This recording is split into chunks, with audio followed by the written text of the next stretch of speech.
We get started? Yes, I'm sorry, I didn't know what's going on. It's 5:30. Okay, perfect. Let's do it. Yeah. Hi, everybody. My name's Willow. I'm the staff liaison for the Active Transportation Committee, and before the chairs convene the meetings, I have a few reminders and introductory words. I'd like to begin by acknowledging that tonight's meeting is being held on the Kalapuya Alihi, the traditional indigenous homelands of the Kalapuya people, who continue to make contributions in their communities here and across the land we now refer to as Oregon. The purpose of the Active Transportation Committee is to advise staff at the City of Eugene and community organizations and partners on the implementation of Eugene's pedestrian and bicycle strategic plan, to represent community and constituent interests in transportation planning decisions, and to provide feedback to staff on projects relating to walking and biking. Eugene City staff will consider recommendations from the ATC along with input from other members of the public during decision-making processes. Please keep in mind that this meeting is being both recorded and live streamed to YouTube, meaning it can be viewed on the City of Eugene YouTube channel both right now and in the future. All verbal and written commentary will be held in the public record. Today's meeting begins with a 15-minute public comment period. The public comment period is an opportunity for individuals to speak to the Active Transportation Committee on transportation-related issues. Each person will have 3 minutes to speak. When it's your time to speak, please give your name, city of residence, and your ward or neighborhood if you don't know which ward you're in. So we'll start with those of us who are joining us online. So if there's anybody online who would like to give public comment, please use the raise your hand feature. Bring over our people here. Oh, we don't have anybody online today besides some ATC members, but no public online. Hello, I have an announcement from Justin, and I'm not sure if now's the best time to share it or if later would be better. Yeah, at the end of the meeting, we have like an announcement section. Can we do it there? Absolutely. Cool, thanks. Okay, since we don't, there is one attendee who just popped in. If anybody online if any of the attendees online have a public comment they'd like to make, you can use the raise hand feature. But for now, I think we'll go ahead and turn to those of us who are in person. So if anybody in person has public comment they'd like to make, okay, maybe we can just go down the line. So let's start with Connie. Hey, I'm Connie Berglund from Amazon Neighborhood, and I just want to say something I've said before. When we've had both pedestrian and bicycle accidents and deaths, it's just a moment to think about our people around Oregon who are constantly being targeted or encountering vehicles and getting hit. So just a pause to think about those folks. It seems like every week, every month, we have more people. So it's just every time I think this is what we're trying to improve. This is what we're trying to get stop the accidents and deaths. It's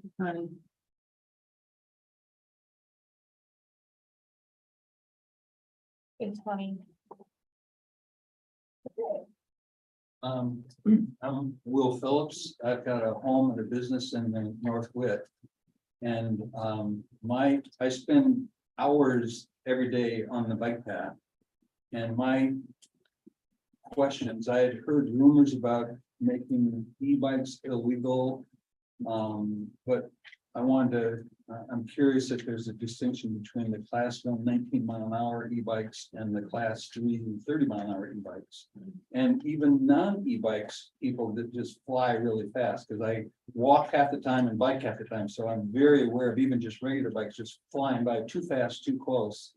And am just looking for input on that and wondering if there are technological solutions. I know there's a place I have on the coast where they have one of those radar things that's calibrated to only go up to like 15 miles an hour because it's in a little community thing. And I wondered if it's possible to have a radar thing that shows people how fast they're going or something along those lines. So that's my interest. And thank you all for what you've been here. Can I ask when it was? Where you saw where they had that? It's in Coast Village over in Florence. And I could get information if anybody wants. Thank you. Thanks. I could take a minute to respond with just kind of the basic spiel, because this is a concern that we hear a lot from folks. It's definitely an issue with new technologies coming online that society hasn't really figured out what to do with yet. So I think we're in a bit of a like growing pains time right now. The city has a few things that we're doing to sort of respond to speeds on the path.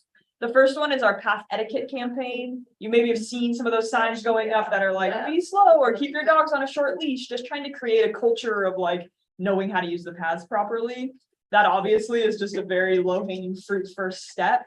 We just had a presentation last meeting from one of our transportation planners about doing some additional striping on the path The striping system. on the north path area. is Yeah. very- So right now we have a plan to add additional striping on a lot of like blind corners and high congestion areas to help people sort of stay to their sides. We find that the striping helps a lot with just that path etiquette piece.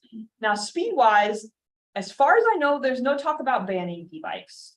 E-bikes are a really useful tool and a lot of people really enjoy them. So I don't think the city would get behind doing that, but Class 3 e-bikes are illegal on the paths. So that is true. Everything that goes up to 20 miles an hour or lower is allowed, and that's the path speed limit.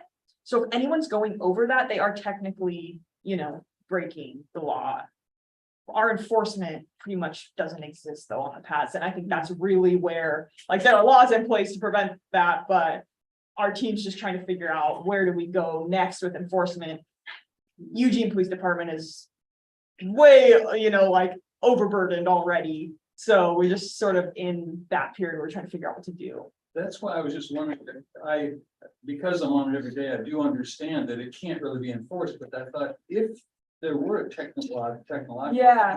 Maybe it takes a picture of somebody if they're going faster than, I mean, Yeah. something that would be accountable without having to have roaming cops. going Right. down. So we have those, we call them speed feedback signs, and there is data to show that they are quite effective. Like people want to obey the law, like sort of. So when they see that they're going, when it says 25 miles per hour, slow down, the average person is going to slow down. There's going to be those people who are like, can I get it up to 30? But for the most part, I think people will slow down. So I'll bring that to my team. It's something we have heard from folks. And I think it's just one of those situations where we figure out, can we fund it? Where would we put them? But we know it's a big problem. So we're sort of figuring out what to do.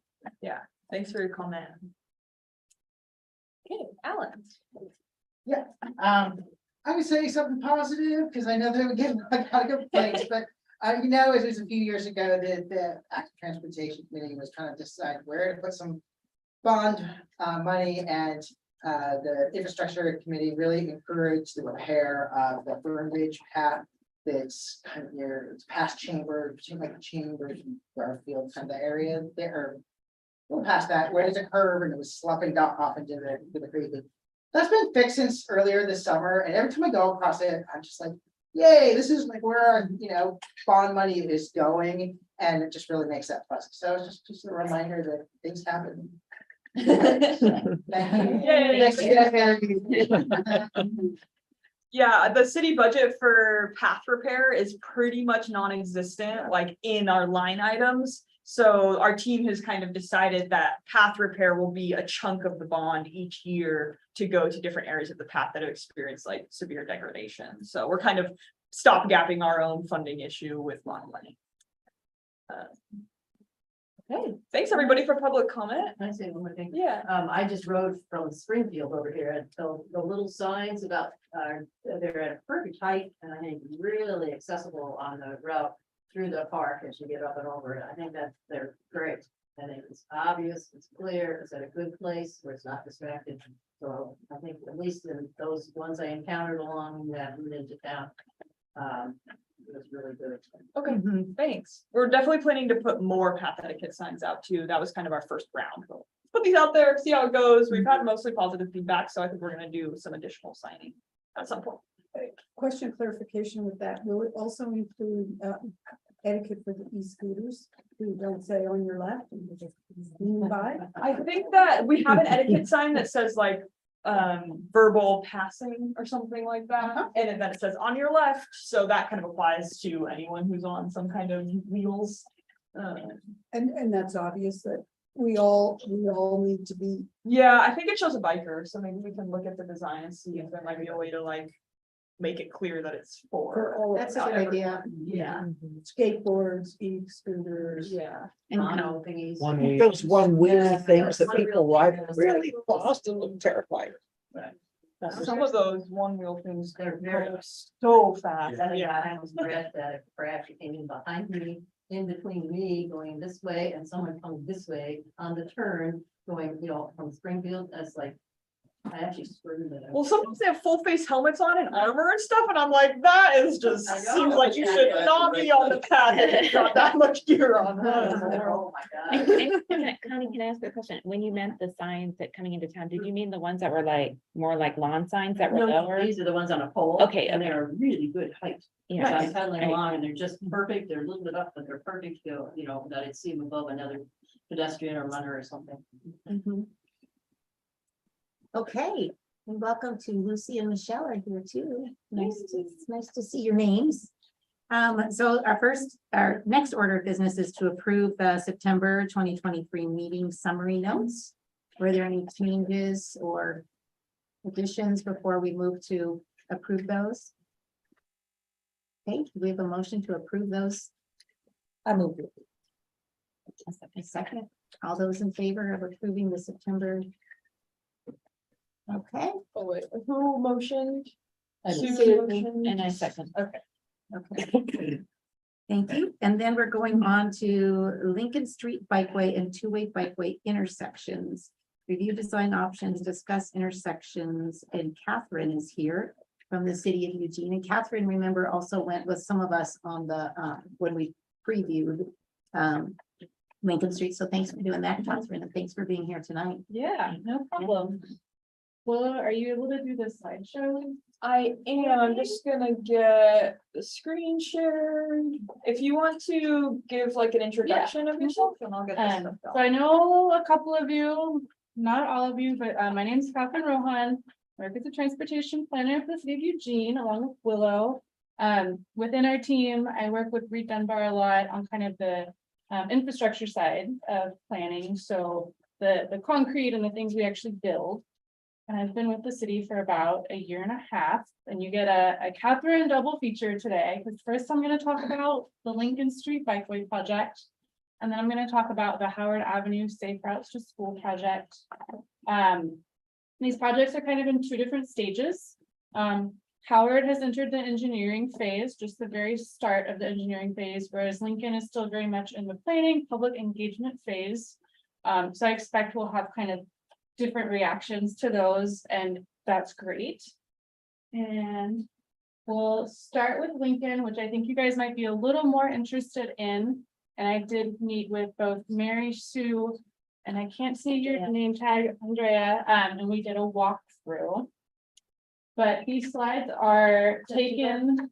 No, it's I think good. it's okay, well, we still got a little bit of daylight. These slides are taken from some other presentations, so I kind of mushed them together, so if they look odd, that's why. But Willow, I might just cue you when I want a next slide. Sounds great. Okay, great, so start off with a little bit of background.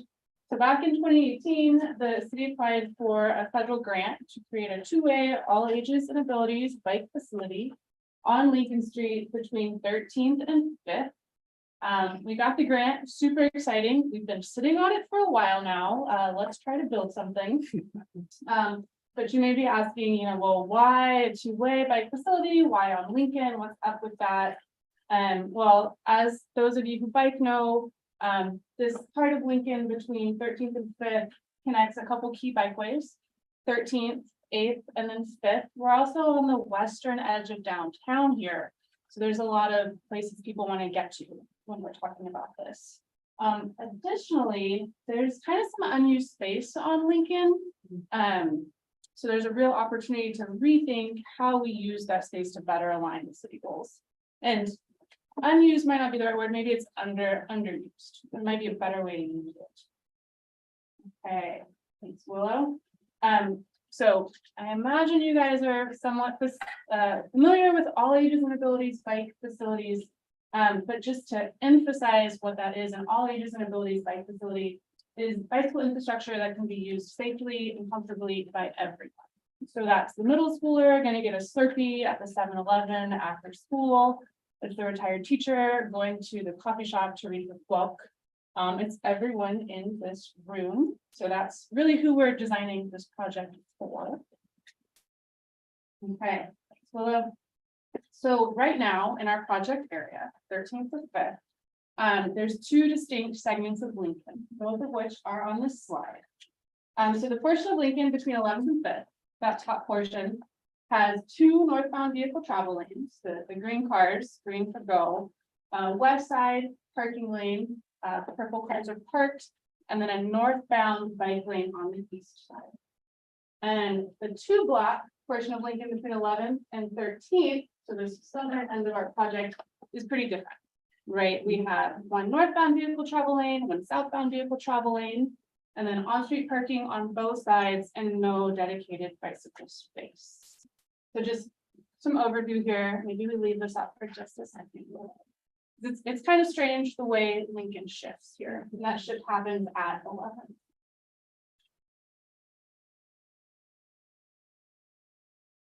Okay, next slide.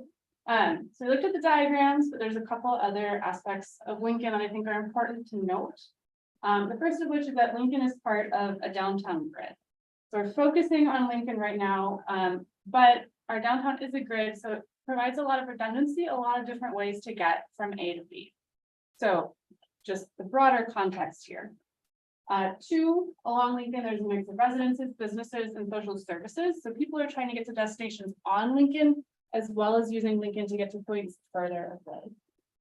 And then three, Lincoln has fairly light car traffic. So for context, there's about 1,000 cars a day on Lincoln and 12,000 cars a day on Willamette. So both, two vehicle travel lanes, but they carry vastly different numbers of cars. And then lastly, we cross three major streets, 6th and 7th, pretty big, but also 11th, another sizable intersection. Okay, so here are those two different segments of Lincoln again.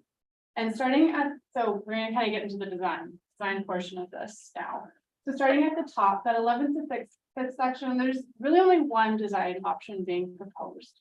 When we look at that 13th to 11th section, though, there's two design options. So there's really some choices to be made there.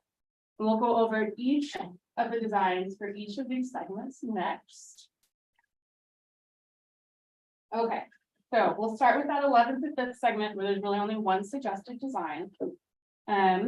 But with this design, we're essentially trading one of those two northbound vehicle travel lanes for space for bikes. So we're able to incorporate that southbound bike movement, which we didn't have before. So current design on the left, suggested design on the right. The orange line you see in that new design represents a curb, similar to the curb that separates people riding bikes from people driving cars on East 13th. And that physical separation can really make it more comfortable for people to ride bikes. So it can be a key part of that all ages and abilities bike facility that we're trying to get to here. Another thing you'll see in the suggested design is that the north and southbound bike movements are next to one another instead of being split on opposite sides of the street. And for one, this saves us some space as well as some money, right? We only have to put in one curb instead of two. And it also allows us to keep all of that on-street parking on the west side of the street, which we did some parking studies. Sue did a lot of those. Clarissa did a lot of those. It's fairly well used. I don't know if I would say heavily used, but it's fairly well used.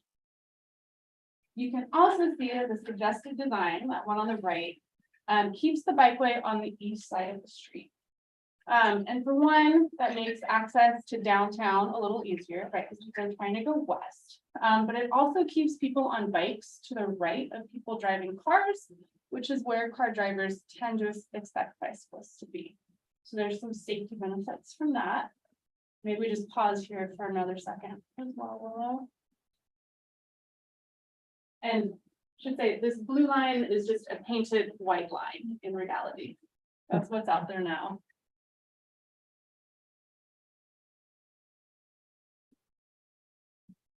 Okay. So moving on to the 13th to 11th segment of Lincoln, we have both options A and option B. Next slide, please. So with option A, this looks a lot like the design for the 11th to 5th. So with option A, we lose that southbound vehicle travel lane for those 2 blocks, 11th to 13th. And we also lose 13 on-street parking spaces. Right, all the on-street parking that was on the east side, we're trading for this bike space. What option A does do is it keeps all the west side on-street parking, a total of 22 spaces. And then again, bikes are next to each other on the east side of the street. We have easy access to downtown.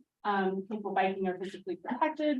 And what's key, I think, about this option is that it ties seamlessly into that 13th Avenue bikeway, right? Which is just over here, if this was a real thing.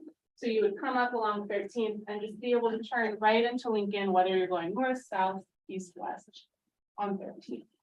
So that's option A for that lower segment, 11 to 13. And then option B here, it looks a lot different than option A. And that's because option B does not provide that curb protected space for people riding bikes. There's no orange line here representing a curb. So this design is not as well suited for an all ages and abilities bike. Option B also provides a poor transition between 13th Avenue Bikeway and Lincoln Street, as well as a poor transition from that 13th to 11th portion northward on the rest of Lincoln. So with option B, there's really 2 blocks that are different than the rest of Lincoln. What option B does do is keep the north and southbound vehicle travel lanes and all on-street parking. It would also add speed humps and curb extensions to those 2 blocks in an attempt to make it a little friendlier for bicyclists. So next slide. Actually, can we go back a couple of slides? Perfect. So I just show you guys these again, all side by side, makes it a little easier. Option B keeps the street pretty much the way it is. We're just adding some traffic calming elements. Is it assume that those are Sharrow lanes then with those symbols? Yeah, we would put sheriff's at the line. Charlotte? Excuse me, so building on the Cheryl's question, I read someplace recently that in fact. There are more accidents on streets that have Sharrows versus not. Oh, interesting. Can you speak to that at all? No, I haven't read that, but if you want to send that along to Willow or to myself. Can you at all? Laura? Can I have heard of that, but I haven't looked at the data. Connie, do you know? But I would be really interested if you can find that article, because then I could share it. Yeah. I do know that people just generally are kind of annoyed, like bikers are kind of annoyed with Sharrows. It doesn't really feel like it's doing anything. So we have heard that. Car drivers are annoyed with Sharrows. Yeah. Car drivers are like Sharrows. And people by here both like, this is fake infrastructure. That's what I've heard from people. So, you know. It can this- be we good are- for like directional stuff. Like I appreciate that in a new city sometimes, but yeah, it's just me. Was there a question here too? Yeah, so you have the data about 1,000 cars using, was there any data specifically about the southbound traffic for those 2 blocks? Yeah, I have it here. I think it was like 263 vehicles a day go south on that 2-block section of Lincoln. Oh, interesting, so it's more heavily trafficked than on average the rest of it. Then one day Well, that means that there's 750 going going the north. other direction for more blocks. So just it's higher density for those 2 blocks, is all I'm saying. Yeah, it could be higher density because you have north and south, I suppose. Charlotte? So if that, let's see, that southbound were eliminated. The What's your, southbound vehicle, yeah, so if we were to go with option A, for Mhm. example. What's your best guess about where the southbound cars would be diverted to? yeah, so both of the neighboring streets, I think it's Charlton and then Lawrence, thank you. Those, you can go south in a car on both of those streets. So this is where downtown being a grid, I think really works to our favor. Because car drivers just go 1 block out of the way and they're able to go south. And I think additionally, having Lincoln between 13th and 5th be northbound only for drivers might make, like, having some consistency along that stretch might make it a little easier for folks as well. So there could be benefits there. But I have some more information to share kind of about the timeline for this project. Yeah, Sorry, Lucy just has her hand raised online, so I was gonna Oh, give her a chance yeah. to speak. Lucy. Thank you for presenting this information.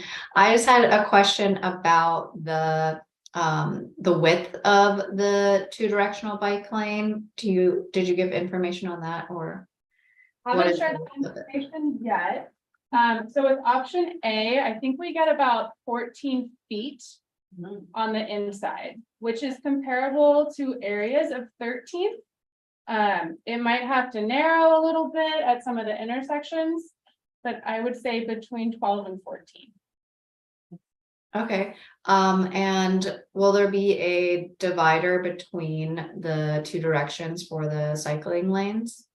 It would likely be striped. There'd be a center stripe for the bikes, but there wouldn't be like anything physical separating north and southbound bikes. Okay. Yeah, that sounds great. I like the amount of space that this is proposing.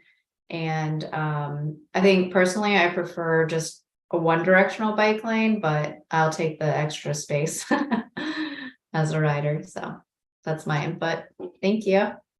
Yeah, no problem. And like having been out on Lincoln and walked it and ridden it a couple times, I see a lot of people, not a lot, I've seen a handful of people riding southbound on Lincoln on their bikes.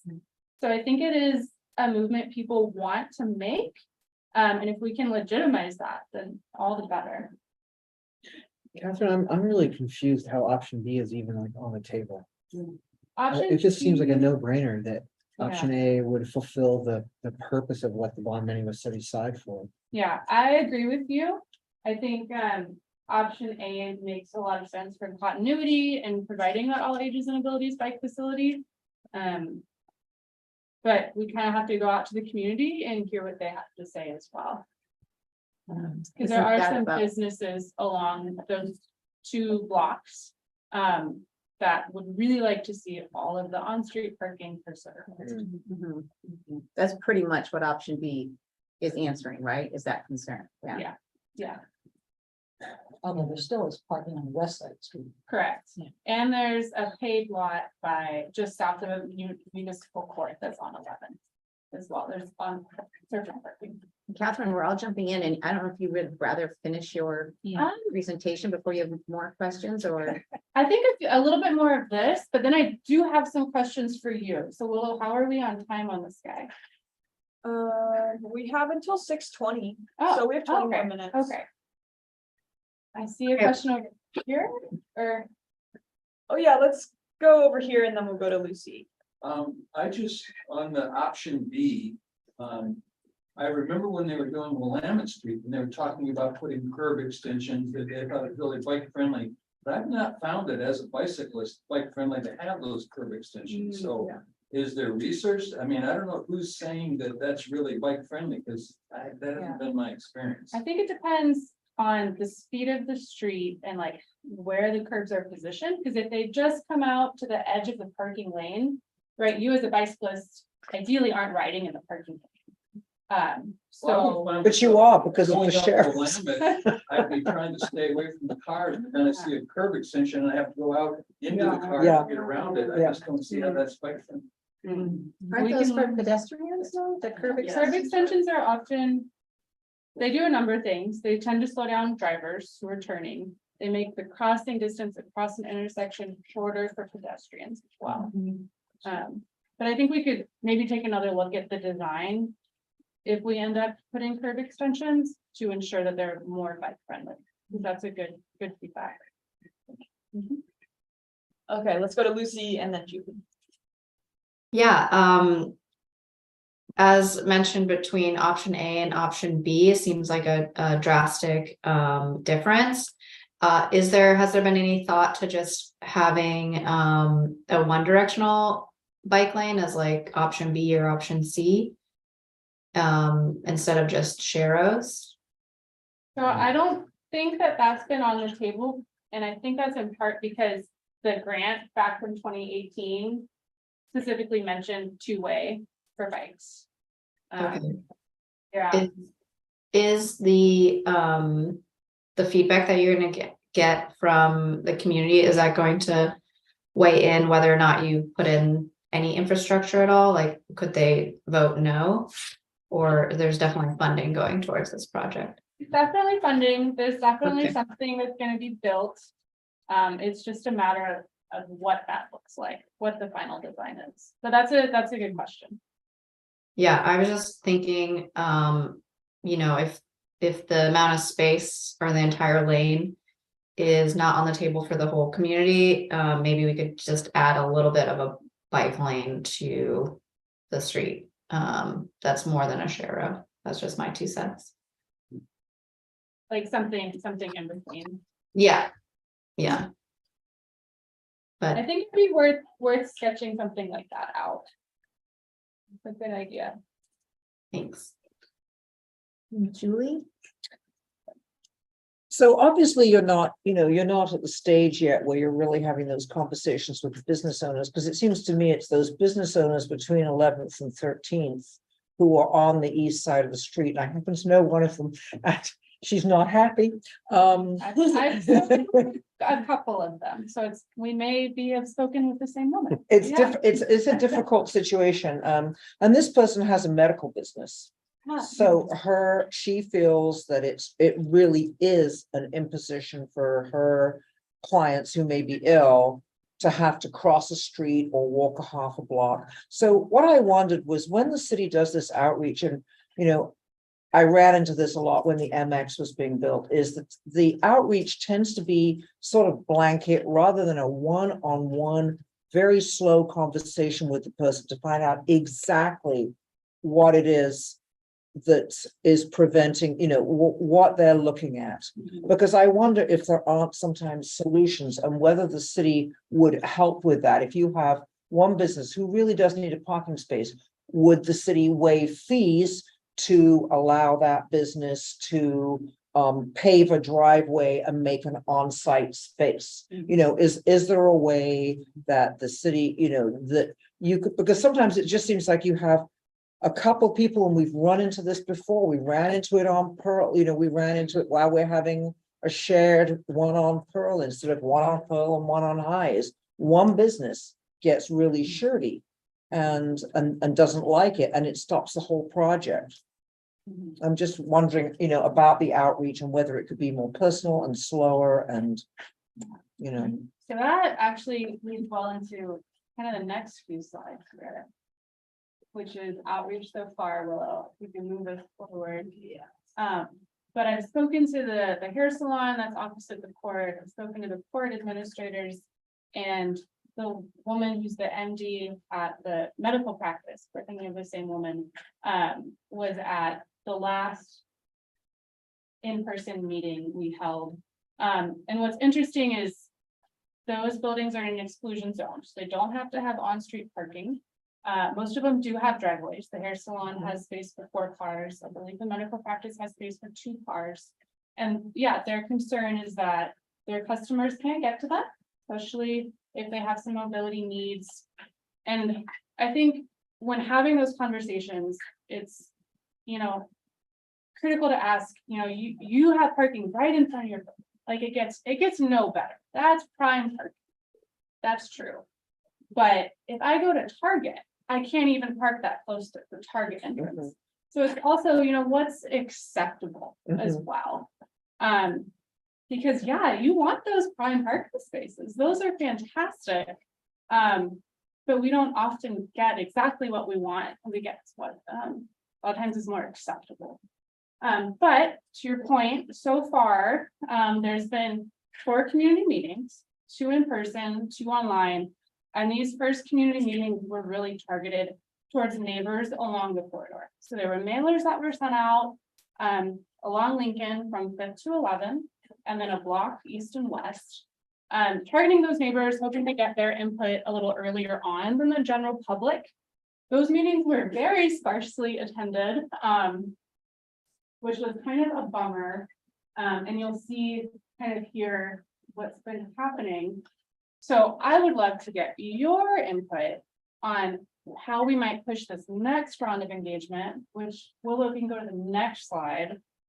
I can show you kind of what's been planned. So second round of mailers to those same folks along Lincoln, but also a push via social media and our other partners and outlets. Door knocking, hopefully connecting with those businesses along Lincoln via Michael Bradley, who's kind of our business liaison at the city. And an online survey as well to kind of bring people in to a general public open, like learn and share is what I've been calling them in person, and then one on Zoom as well in mid-November. That's kind of the plan moving forward. But Charlotte, I see you have your hand raised. Yeah, I'm sorry, I'm gonna back up for just a second. Mhm. What was the thinking to do a bi-directional versus, you know, a Charlton and, you know, get Like a little- couplet. Yeah, I'm with Lucy. I don't like these bi-directional, mostly, especially at nighttime, because you're going right into that traffic with the LED lights. And so just curious. Yeah, well, I wasn't around when the original grant application was put in, but my understanding with Lincoln is that because it's one way for vehicles for so much of it, and we only really need one travel lane for vehicles, there's a lot more extra space to play with. Thank you.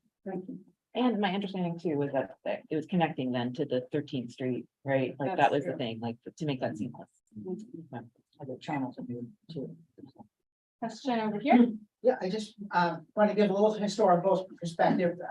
So I've been in Eugene for a long time, and this is actually the third time the city has proposed bike lanes for that stretch between 11th and 13th. It was on the predecessor to the transportation system plan. It was on the bicycle master plan from whenever that was, the 90s.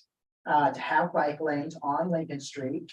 And the first time, the business owners put up a row and the whole thing was nixed.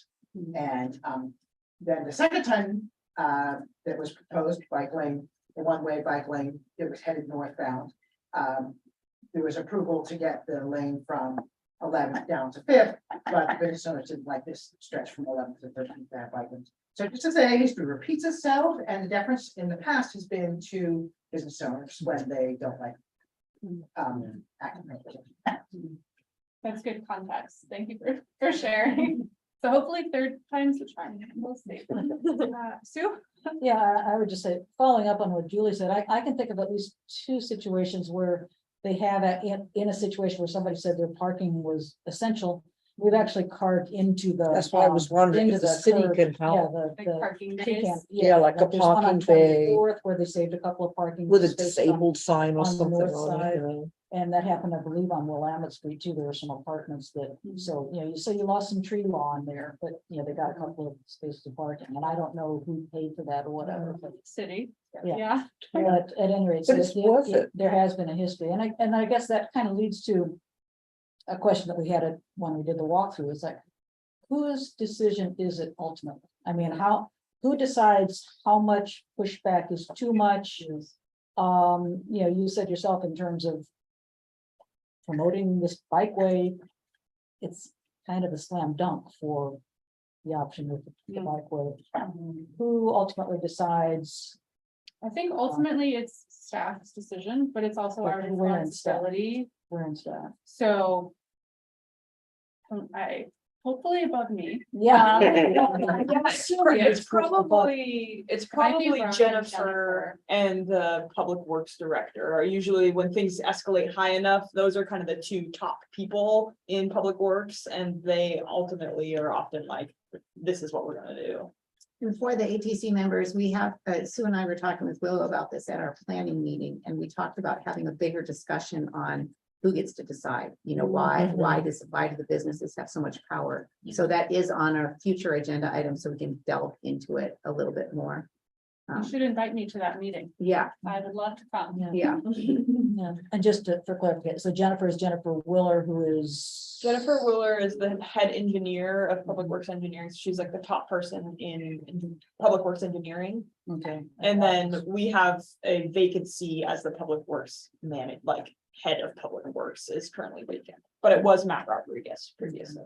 And Rob Interfeld is the head of transportation. Yeah, so it's kind of, it goes like Catherine's the planner, goes to Rob, and then Jennifer, and then Matt is kind of the hierarchy. Well, it's me and then Reed and then Rob. Yeah. Catherine, Reed, Rob, Jennifer, Matt.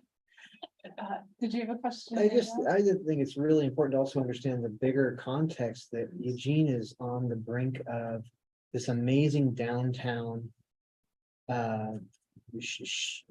protected bike lane circuit of High, 8th, Lincoln and 13th that is an incredible gem, honestly, for the downtown area for active transportation, and to cut out this 2-block completion of that circuit it would be a real shame just to accommodate, and I understand, I empathize that change is hard, but I also think about how much uproar there was over Willamette Street, and look, and now people are like, yeah, it's actually better. It's or just, And on Willamette yeah, Street, yeah. we did There was a carve lot of- out parking for some businesses who were like, I have to have this on-street parking, I have to have it. We carved it out and then it was never used and we just turned it into a right turn lane. Right. Because Well, it no- was used, but really poorly. really, yeah, very, very barely used. So perhaps there's options where we can be like, if you really need it, and then eventually. I think there could also be options where maybe it's temporary, there's like a demonstration that happens, we see how it goes and we move forward from that, but I saw a couple. Yeah, hands. I'm just gonna do a time check. We have 8 minutes left and I want to make sure you get from us what you want, with the information share is good, but we also want to hear what you need from us. Yeah, I have a comment about this slide. Yeah. Which is the future engagement. So I think like mailers and all that stuff is cool, but have you ever done signs like on, Like yard signs. yeah, something, because honestly, I think a lot of people, they get stuff in their mail, they don't ever look at it. And it's like, I think if there's a sign that somebody walks by and goes, what's this? What's happening? Especially if it's a long weekend where people are walking or biking. Right. Yeah. Yard signs are something that did come up. We actually can't put yard signs in the right of way. Okay. I mean, or on, you can't put them on, you can't put things on poles or anything, like on its own. I don't think so, because I love stake yard signs. We use those for Move Huge. We put them all around the parks. We had to ask parks if it was okay. But I like the creativity, so be more creative. Okay. That'd be great. Yeah. Well, this has to do with this as well, is that, some of these, I mean, the building that my friend, she's the owner, she leases it out. So Okay. she's never gonna see that mailer unless one of her tenants happens to pass on the mail. She just knows it's happening and knows that her parking maybe. And so I wonder, does this, I mean, I think that happens a lot, So that the building, they don't mailers- necessarily The own it. mailers go out to tenants and owners for each. Okay, parcel. so they go to, So there's a chance Okay. that she would get it. there's a but chance she would but get it. As So you both say. The mailers telephone, are a little the telephone Yes. is, what about actually calling people up? I mean, I think that sometimes some of the opposition comes because the engagement feels very impersonal. To get a postcard, we ran into this with Kiva and and the MX was getting built, there was a lot of opposition, but it was because they'd only ever had an engineer measuring things, which looked like they were taking things, and mailers. Nobody ever actually, sat down with them. And I think that is the crucial thing. And it's expensive, it's slow, it's hard to do, but it's kind of what it takes. And if you get somebody with a British accent, it would be really well. That's a great idea. I'll take her on because, I can, but I was gonna, what is the timeline, by the way, so I can have a Let me, I think conversation? there's one more question over here. Were you waiting patiently? Yeah, was it you? Well, Maybe not. I was just gonna comment earlier that I have been watching the High Street two-way. Mhm. I use the Hilliard two-way a lot, and I think a two-way on Lincoln, personally, I think would be a fantastic, and the South Willamette, same thing, Mm. tremendous improvement. So I've been surprised at how, as a daily cyclist, how much I use those two-way lanes. Oh, that's good to hear. Thank you. And then maybe time, or well, let me see, are there any other suggestions regarding engagement before I talk about the timeline? Thoughts on? Yeah, how to get the word out, how to get people interested. I'm with Julie about the personal touch, so to speak, and I get it, it's more expensive, but we know all kinds of research that says mass media, maybe we garner awareness, but when we want to build relationship and talk about change, so door knocking as well as talking to people, I'm glad to see that that's up there. Do other people agree with that, just as a Yes. Yes. PTC? Yes. Maybe I take lots of snacks with me. Wow. Wines. I don't, this seems unrealistic, but if you could have the businesses on South Willamette who were so upset about the possibility and now realize, it's actually just fine. Contact the businesses between 13th and 11th, say, we were there a couple years ago and it's actually not that bad. I don't know. Might Like some backfire. I don't know if everybody's testimony. happy. Right. Okay.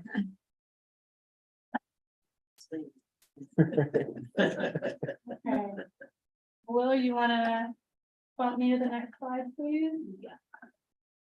Oh, well, we kind of went over that, but timeline, so now through the end of the year, maybe it gets pushed a little bit into next year, is that community engagement, so those additional meetings, those door knockings, surveys, social media pushes. 2024, we take the draft design that the community is okay with, hand it off to the engineering folks, and they start sketching it up. And then 2025, construction starts. Hopefully, we're able to get all the things we need. I know that, like, for example, High is, they've been struggling to get their bike signals and whatnot. So it's pushed stuff back. Hopefully we can get ahead of that on Lincoln, but this is the timeline. Didn't it take a year for the design? Yeah, it takes engineering about a year to go through their entire process. They have to measure like every curve, like every little thing has to be perfectly measured. Yeah. Mary? Catherine, so with this timeline, if we feel strongly about one of the plans, would this be the time to speak up as a group? You know, as ATC and say, hey.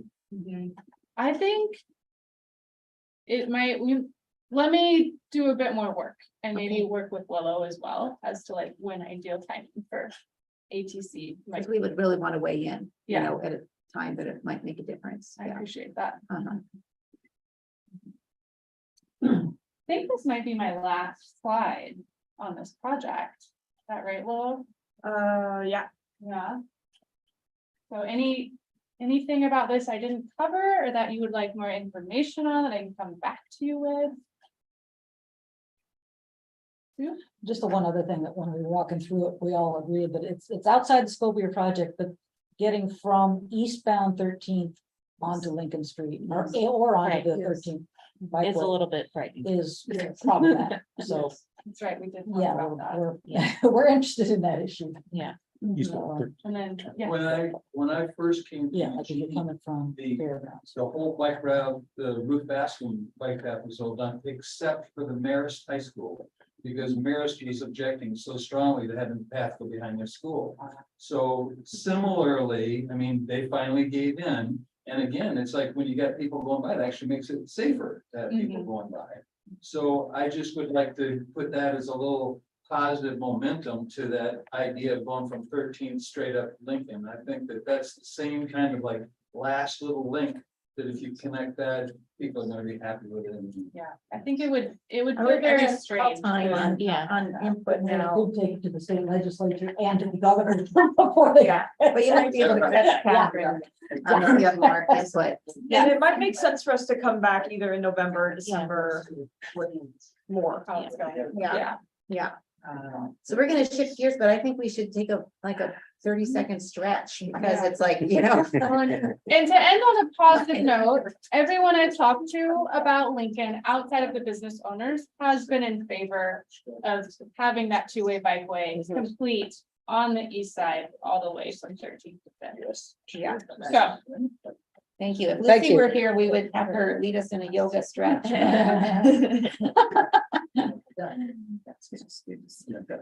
Yeah.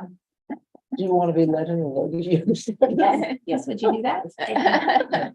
Okay, all right, here goes Julie. So this, stand, arms, chair pose, hands forward, your back straight, okay, up, behind.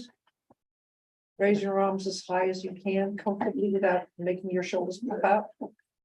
Okay. You have to be in a space to be able to do this, and then just. Hands to the ground. And then just push yourself up. Are we all feeling Yes, Julie. Just mention how much Circle ATC of is joy. since the beginning. Julie, thanks so much. That was great. Did you do it too, Lucy, at home? Okay, now we're gonna shift gears. Howard.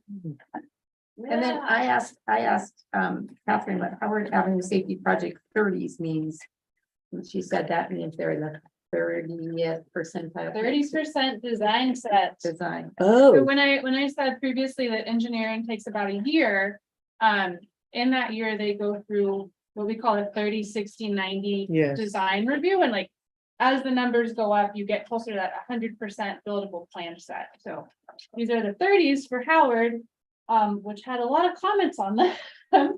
But I'll kind of give some project background now. So I think Howard's been going on for a while, and I don't think that we've come to ATC with Howard before. Well, I have some background, so that'll be good. Here it is. This is the project background. So in 2020, the city of Eugene applied for and received a Safe Routes to School grant to help make Howard Avenue a more comfortable place to walk and bike. That grant total was about $560,000. In 2021, there was some initial community outreach done along Howard. Now note there's two schools along Howard, an elementary and a middle school. That's why they were eligible for the Safe Routes to School grant to begin with. But 2021 initial community outreach. There were 3 online open houses, 1 community survey. But then in 2022, the project was put on hold because we did a little more scoping of that project. Found out the grant wasn't going to cover all of the suggestions we've heard during that community outreach. And in addition to that, construction labor costs, material costs had all gone way up. So it was, coming out of the pandemic, similar to a lot of other city projects put on pause. But now here we are in 2023.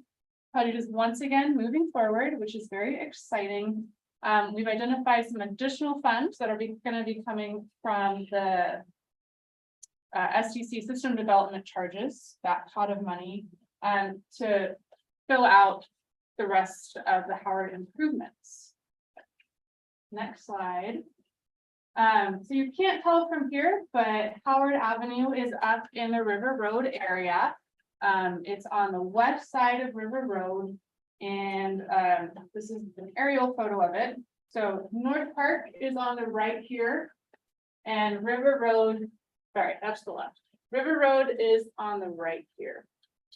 And it's been a while since I've looked at these. could you point where the where, because north is really near there, and North? then there's, So not north the direction, north the the high school. right? isn't on this. But Howard It's close. It's a Elementary couple School blocks, is over couple blocks. here. And then know where there's it a is. middle school Oh, over okay. here as well. Thank you, Joe. So the yellow box was the original extent of the project, and it was just Safe Routes to School grant funded. And then we were able to expand all the way to North Park when we added those additional SDC funds. So the blue now is the full extent of the project. And I'll note that Howard Avenue between North Park and River Road is owned by Lane County, though it's maintained by the city of Eugene. So as part of this project, ownership and responsibility of Howard will be transferred from Lane County to the city of Eugene. But this is a great picture, kind of tells the story a lot better than that aerial did. This is the east side of Howard, closer to River Road. It looks like this picture. So there's 2 about 10-foot wide vehicle travel lanes. and then you have about 4-foot wide shoulder. It's an unimproved street, it's a county street. I live on a street that looks like this. Yeah, this is what's out there. Okay, go to the next slide, Willow. And so we're gonna jump from that picture to now the draft street design.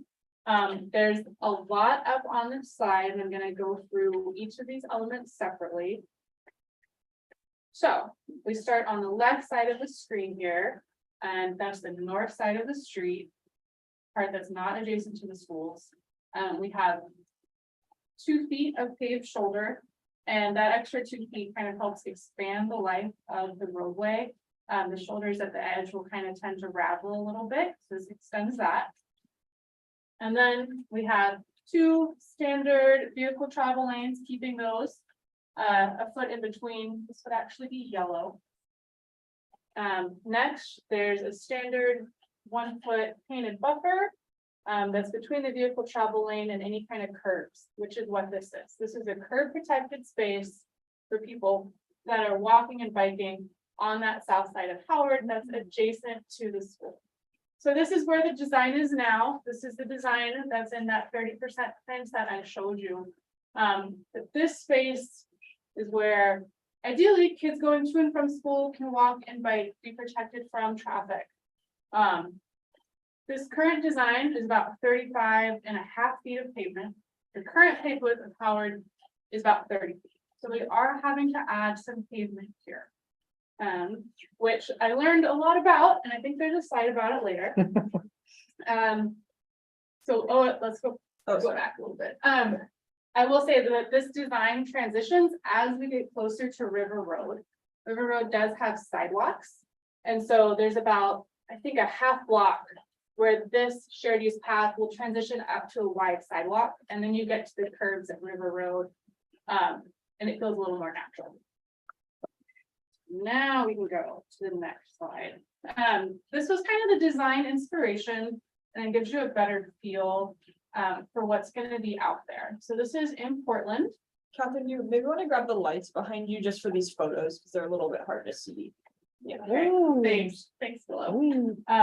Yeah, so this is up in Portland, and on the left, 2019, an unimproved street, a lot like Howard, but even less shoulder.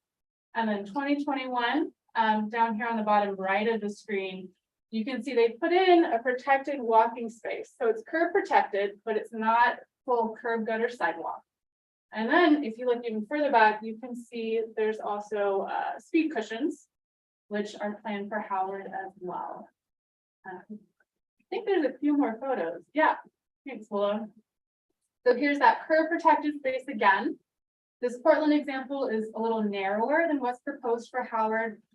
In Portland, this is intended only as a walking space. On Howard, it's walking and biking, so we wanted to make it a little wider. But you can see there's cutouts for driveways. And then maybe one more. And then here's what those crossings look like. So we still have the truncated domes at the crossings that are chain detectable, and then the striped crosswalk. Okay. You want to do timeline or? Catherine, is that Northeast 60th in Portland? Is that also a safe routes to school route? Or I don't know. That's a good question. I didn't see a school on it when I was mooching around in Google Street View, but it's a pretty long corridor, so there could well be one. Any other questions? I know I kind of like threw that design at you guys, and you haven't seen it before.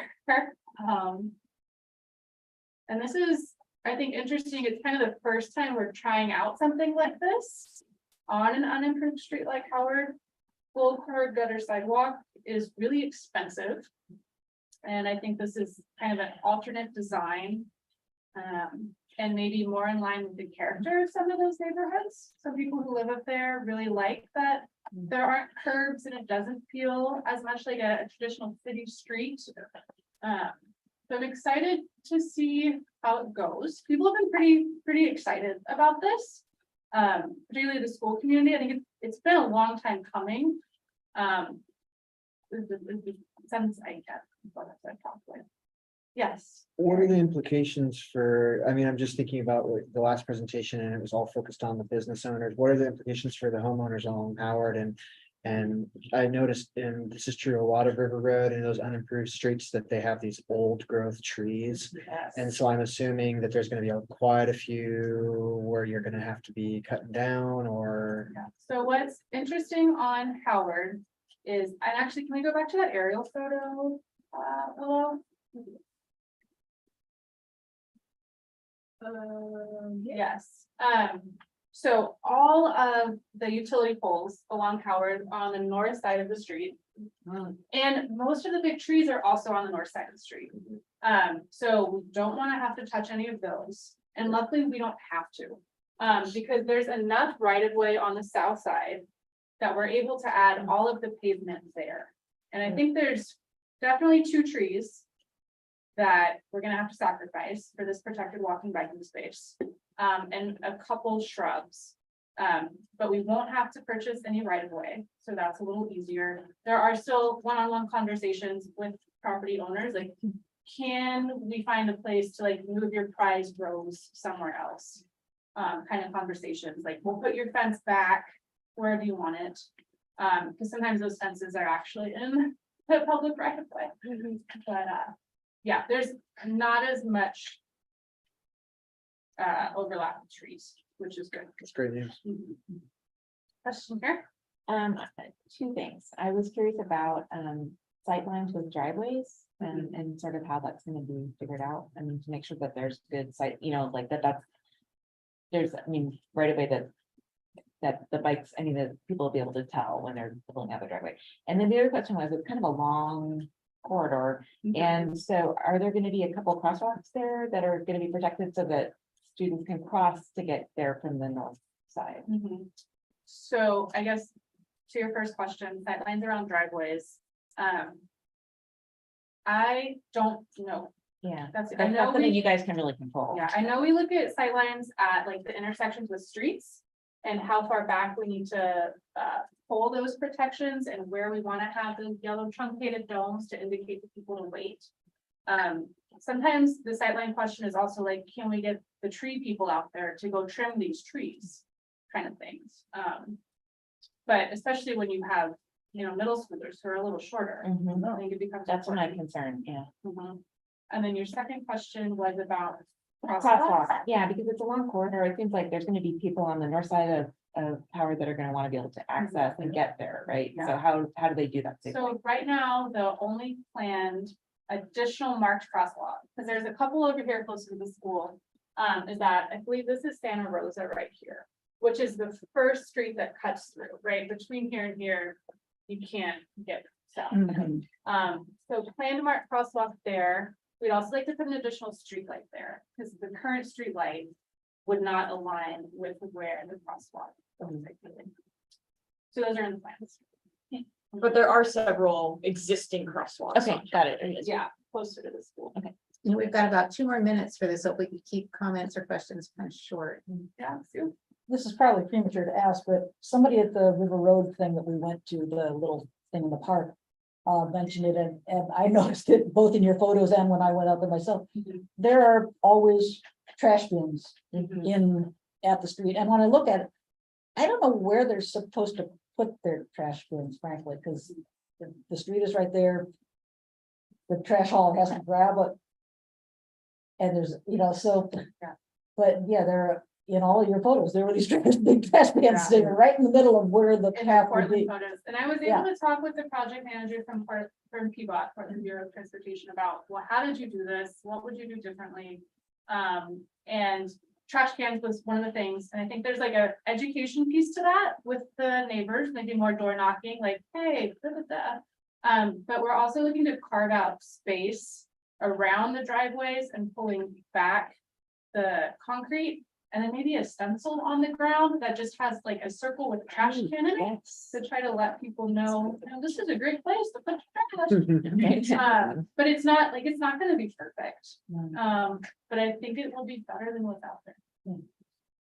Okay, maybe 2 more questions. Let's go here first. I'll be fast. So given you said it's a 30. Mhm. Do we have any more opportunity to give design input, or is that sort of a done deal, so to speak, I Catherine? think design is pretty much a done deal. There's like a few things like bollards or no bollards.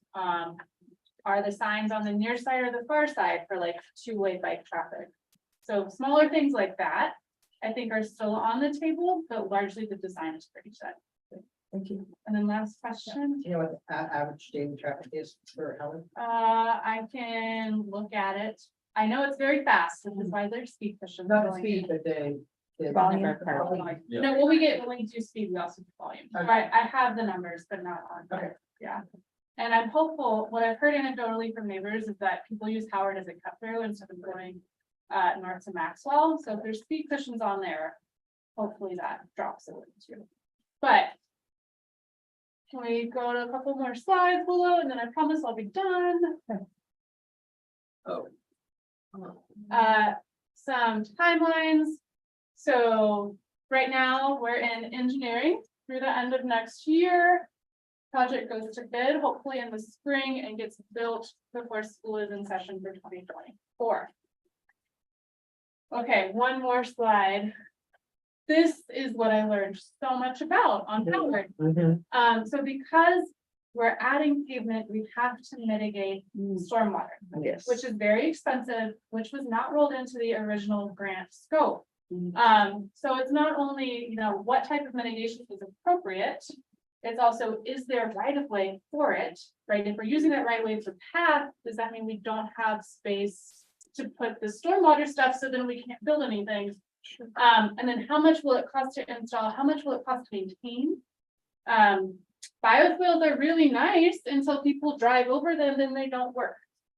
So what we're proposing on Howard is instead to use pervious pavement for that additional asphalt. So yet another experiment rolled into that. How is it gonna wear? How are we gonna maintain it? We do have, the city has like a little vacuum truck. Because occasionally you have to vacuum that pervious pavement, to like get the gunk that gets stuck in there up, so it continues to be pervious. That is my surprise takeaway, and in the last slide I have. So thank you all for your good questions. Thank you. And Catherine, that was really informational, since Yeah. it's too late for us to weigh in anyway, but it looks pretty Looks nice. interesting. Yeah. Yeah, We'll see if we end up with more of these or not. Experimentation's good. yeah. How else do we learn? That's how much more is pervious than I'd have to look at the estimates from the engineers. Okay. Yeah. We've got a break. Yeah, so we're a little bit into it, so we'll try to do I was 4 minutes or so.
our heads together and we're moving the preliminary e-scooter survey results to the end Oh, to make sure that we have, to make sure we have time for the others, and then she's gonna hit the high points of that. And yeah, that's what we're doing. we love scooters. We hate scooters. Isn't that gonna cover it? Pretty much. Okay, so we're going on to ETC membership and co-chairs action. Okay. So let's, Willie, will you start us off on that? I will, yeah, because, oh, hang on one second, I just need to bring this slideshow back up.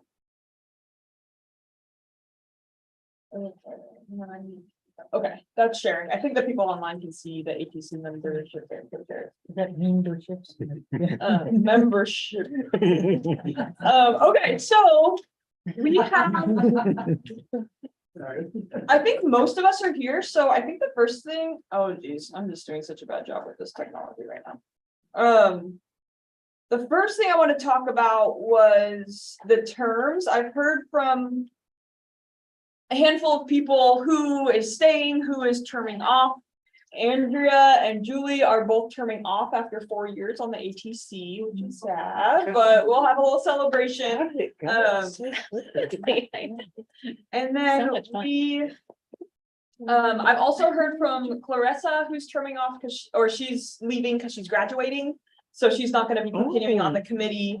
Andrew Martin has also let me know that he doesn't feel like he has capacity to stay on the committee. And then same goes for Michelle. So those are also stepping off, even though they're not terming off, which means we have, with the 2 people who have already left, 7 openings Wow.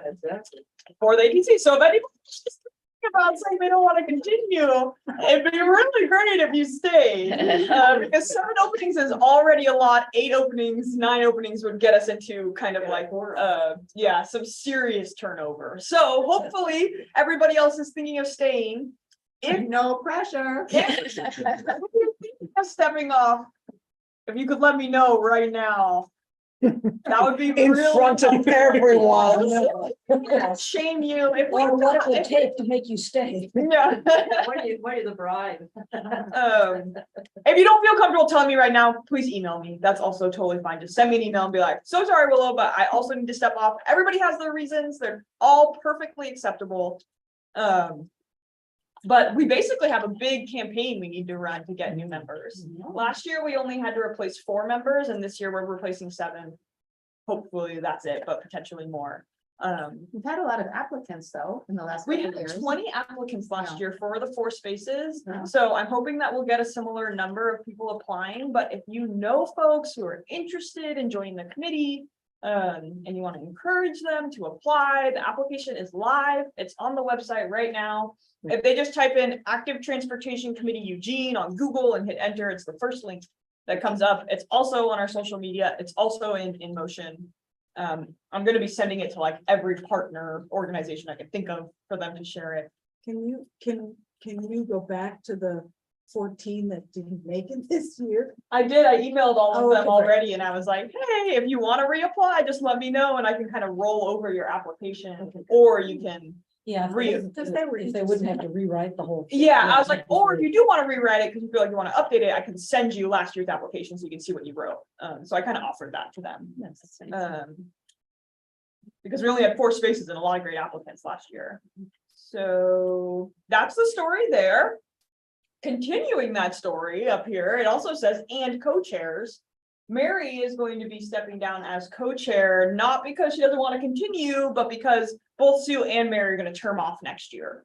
So the idea is to get maybe a new member in that co-chair position to do some training with Sue, so that when they both term off, we don't just have a like power vacuum. And then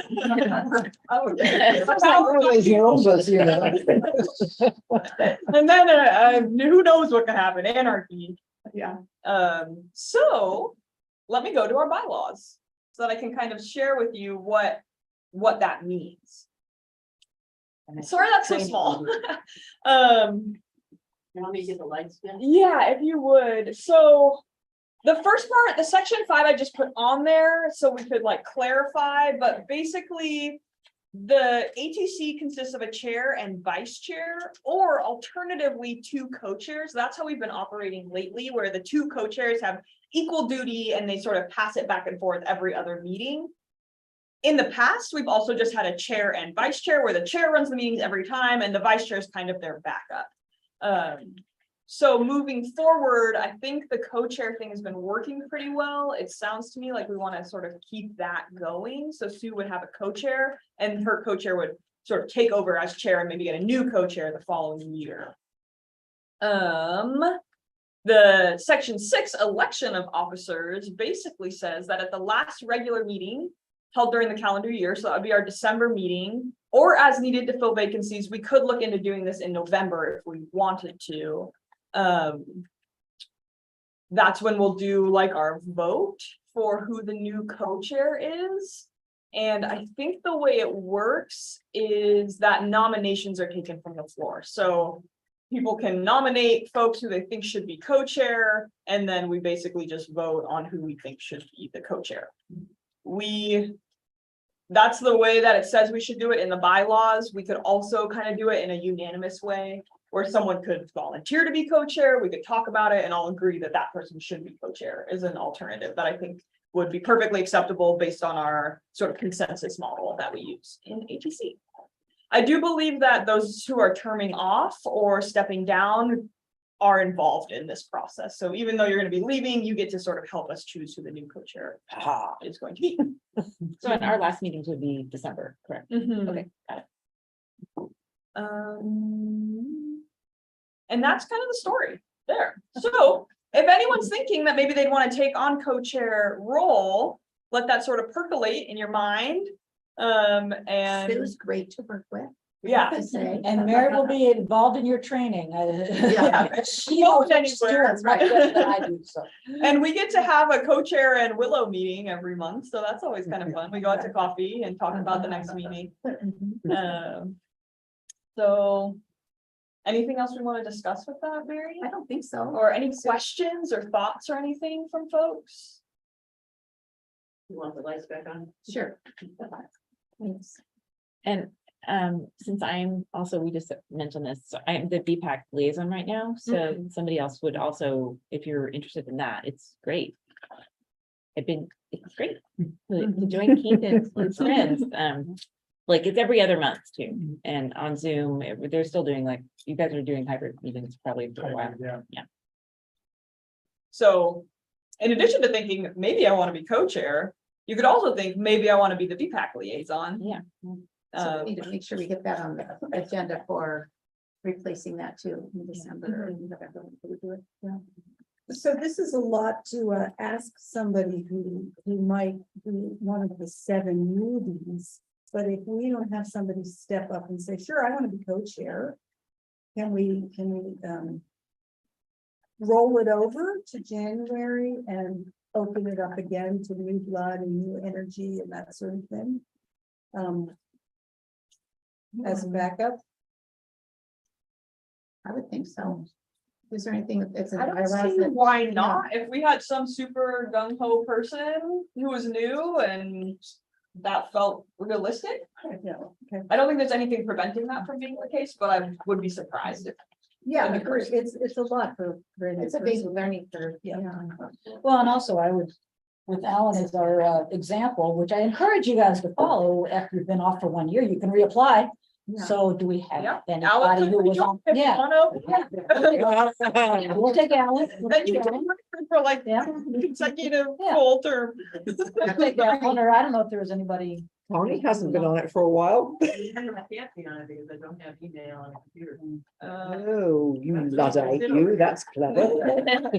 Quick question about, I guess the admin side of this is, can we have a list of everyone who is staying? And when would you like to know, if we want to volunteer for any of these roles? So yes, I can definitely make a list of everyone who's staying. So far, I haven't heard from anybody else that they're stepping down. So I think I've got a relatively accurate list of who's staying. And then I think maybe by next meeting, the November meeting, we can hear from folks if anyone's thinking about wanting to do the BPAC liaison or thinking about being open to being co-chair. So maybe you have a month to kind of think about it. Sounds good. Okay, so we move on? Yes. All right, then we are at walk, bike detours and ATC next steps. This came up, it was actually, has come up a lot of times, detours and how they don't work well in our city. And it came up in our subcommittee meeting when people, at the end, when we just sort of opened it up for, you know, what do you guys want to talk about, or what do you think is important? And I think Jerry brought up detours again, and the rest of us said, yeah. So we are, we're bringing this up right now to talk about, I mean, I think we've already talked about what isn't working well with them, and we're just wondering if we want to take some action with detours. An example might be that we write one of our letters that Sue's so good at penning, especially, that says, this is what we think about detours, this is what we think isn't working, and this is some things we would, you know, we recommend. So it's kind of a letter of recommendation. So that's one possible avenue in terms of action. But we're looking at how can we make a dent in this, because we've been sort of complaining about it for a long time. So we just wanted to have a little discussion for, you know, about that. If you agree that it's high time something was done, and then if you have ideas about how we might encourage that kind of action. And I think you'll recall that Reed actually reported that he took a stab at trying to address it and kind of ran into a brick wall, basically. It was just, yeah. It's up to each individual contractor, Right. there's no enforcement, and there's different Yeah, project and managers, and it's just really always- difficult. Yeah, it's everywhere and nowhere. And, Yeah, I guess I was wondering if there's some way to create a process where, you know, city staff is interfacing with those, you know, those contractors. I mean, there's some actual timeline where they kind of check in, like how it's going and whether or not it looks okay, like what's, you know, whether it makes sense. I mean, So some is- sort of, is some there a sort of. staff process. person assigned to detours or anything like that, or how does that work?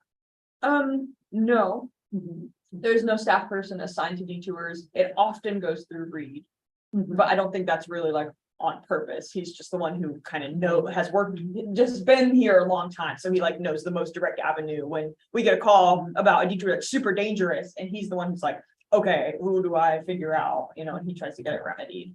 But it seems a little bit sort of haphazard. Yeah. That's why I was wondering about a process, you know, where there was some sort of person assigned to go and check, like after they started working, like just look at it, make sure it looks reasonable. So. We have Julie and Sue and Jerry. Yeah. Well, an analogous sort of a situation is when a building is being remodeled, or a big building is being remodeled on the, you know, you have to file with the city a waste management plan. You can't just put everything in the garbage. You have to separate it out to go to EcoSort, and you have to deliver a plan to the city. And really good plans get them some kind of a little bit bump up the system and quicker permitting if they do a really fine job of it. So why can't there be, when you're going to do a construction project that affects, you know, the public right of way, that you have to file a plan with the project showing how you're gonna. So that's the thing, is that they do. It's legally required for them to. So what file. are these, so who's reviewing these plans? I think that's where the sticking point has happened. It's I like the see. plans are made, it's just the contractors are in charge of doing the plan, and oftentimes they don't do the plan. Like Yeah. you may be aware of when the 13th Avenue at U of O, where those big buildings were being made, and they just basically took out the bike lane and left the parking and the driving, like that was not the plan. It's a different plan. And so we had to go in and be like, what are you doing? And so I think that's where the sticking point is. And I that's where I see. think ATC giving, maybe if you all have ideas, or if you just get us that letter and start pushing, I don't know. But Yeah, I think that's what this conversation is about, is like, how can the ATC sort of insert itself into this issue? Because we know it's an issue and our team is, it's huge issue, Yeah. and sometimes they're good. You know, I just want to point out, there's the one that's 11th and older. If you're coming from the north and you're gonna ride up Alder and you hit the university, there is a beautiful detour. It is a protected detour with lovely big orange things filled with water. They're so easy, you know, that it's just water in these big plastic things, and it's made a completely protected way, and it's signed, and it works beautifully. That's what I want everywhere. Thank you.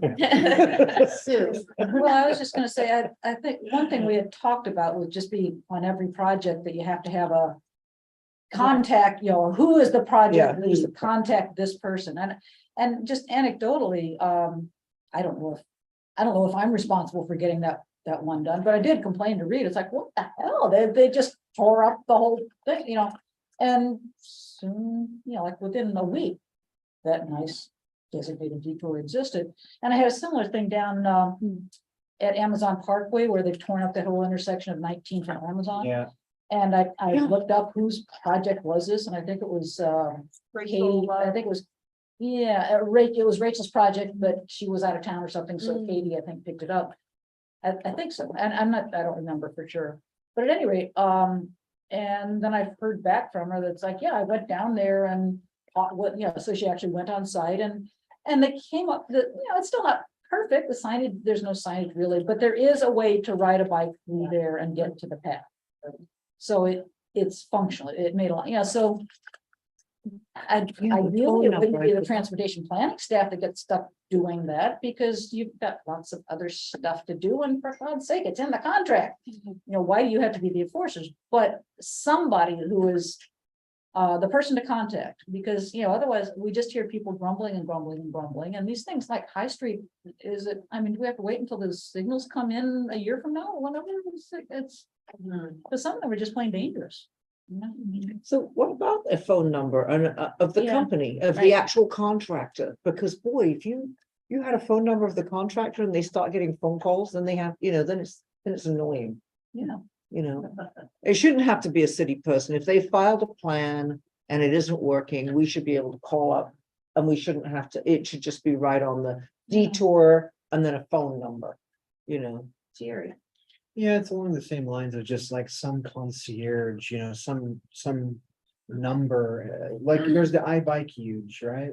But sometimes it's not biking. I mean, the picture I sent you recently is on Willamette Street, and it's eWeb had a project on Portland, south of 29. And Oh, my God. they put these giant road closed squares, half in the bike lane, half on the sidewalk.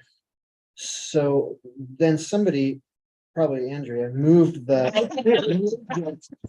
from the bike lane was just to going the to sidewalk, so traffic it's lanes to get entirely past on the this thing. sidewalk now. And I'm like, well, I can't really contact iBike Huge about it because it's like right in the middle of the sidewalk. So who do I call? Yeah, that's another And issue. that's, and I'm like, eWeb. Willow, I'll call, Willow, she'll fix it. And of course, you've got a million other things to do. So you don't know who to call. You don't know who to, so is there like some kind of concierge, should I just guess, like, I'll just call Public Works but then it's not even the city, it's really eWeb who was probably responsible for it, right? So then, That's a whole nother beast with eWeb. Yeah. And then Northwest now. Northwest, Uh, this is, yeah. I was just Get noticing that started. Carissa's up on the screen, so we'll let you have a chance. Hi, this might be like totally impossible, but I'm very curious if you have a contract and you have a plan and they've said they're going to do a specific thing and they breach that contract, is there any way to write in, hey, if you don't do the thing you're going to do, we're going to fine you this amount of money? Because we have laws for our right of ways, and if they're not following that, other road users get penalized in those ways. Like, could that be a way to put in teeth? Like, hey, and maybe, I don't know, that $250 per day goes to bettering bike conditions or walking conditions. $5,000 a day, that'll do some. Yeah, because I think Absolutely, I love it. I think there is a fee, structure, and I think it's low enough that the contractors oftentimes just eat the fee. They don't, Right. they're not really worried about it. So that's where They that go up? higher fee. Yeah. Go in your letter. It's Yeah. something that our team could explore. I'm not sure. So, and I just wonder if it could be something more where it's like preventive care instead of like the complaint model, like waiting for it to be wrong. And so I guess in the spirit of what Chris has said was like, is it possible for them to actually have to pay a fee to employ somebody as part of this contract that would be going in and checking their work, right? Like having somebody that actually did that. So that would be, just like, something that they had to do as part of this process. Like some kind of inspector.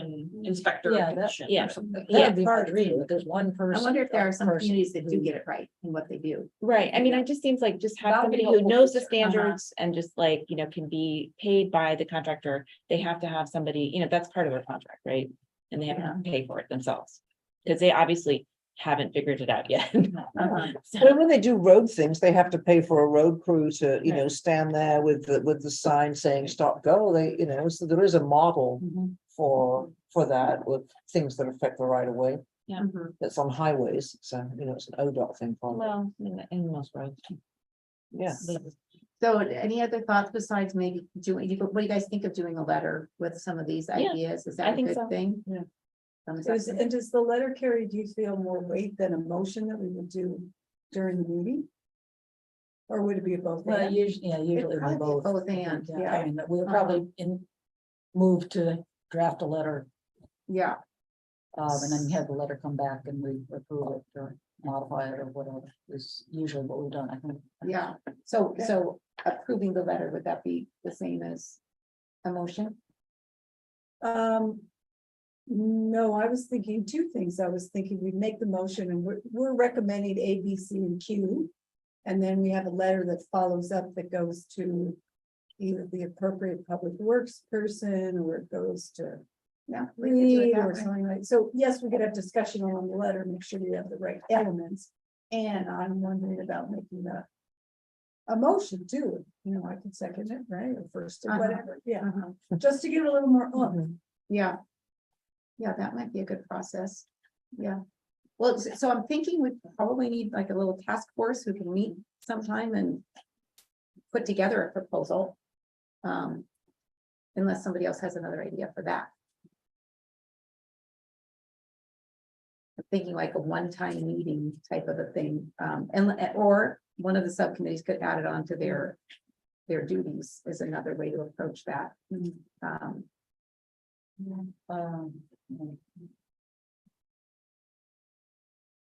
I mean, I'd be willing to try to throw together a draft just to give us something to work from. Would you want people to meet with you on that? It might be easier to have a draft in that, because it's easier to react to something than to react out in. And you're Okay. very good at that. So When you're what do you think about drafting doing a draft something. proposal then? Of like, these are the things we agree to as an ATC. Sure, if you can, I mean, I've written down a couple of things. Yeah, We talked about And then- having a contact number ideally of a contractor. Enforcement in terms of a fine Yeah. big enough to Big attract fine. attention. Yeah, And then a third party sort of inspector that had to become part of their contractual obligation that they had to do that to have somebody monitor appropriateness of detours. maybe if you put it out there, I mean, that you could send out a rough, draft to, and we could get more input. Or something like that. Through this, really. and then if Yeah. anybody can, I had actually looked to see how other cities handle it, and I found kind of what their policies are, but I didn't find anything about whether it works, whether it's enforced, Yeah. whether, because I mean, we've got policies, yeah, the contract has to specify how you're gonna do a detour. But it's obviously not enforced, so I wasn't able to find anything, but if anybody's a better searcher than I am. Well, I'm looking at Keith and going, Keith. I'm not aware. I mean, I've never really explored this as far as the city Springfield goes, but I mean, I think your idea of just putting together, I mean, it sounds like you've got, regulations in place, it just don't need followed. And I think from my perspective, but maybe one of the solutions is putting more, up in the fines or make it hurt a little bit more. And then just making sure that those are. Could be applying staffing too, from the city to I'm sorry? work on this, having some staffing. Dedicated to working on this is another thing. And a fourth idea would be to give them some feedback about effective, guidelines or effective detours, the plastic things with the water and just some sort of Yeah. really explicit, here's what makes a detour work. So See, that I thought they- of good examples. I mean, I wanted, Yeah. every time I've ridden it, I've just gone, oh, this is the first detour I've seen that I'm just really happy with. Yeah, so. Yeah, no, that one is really good. Get the contract ready. The duck store.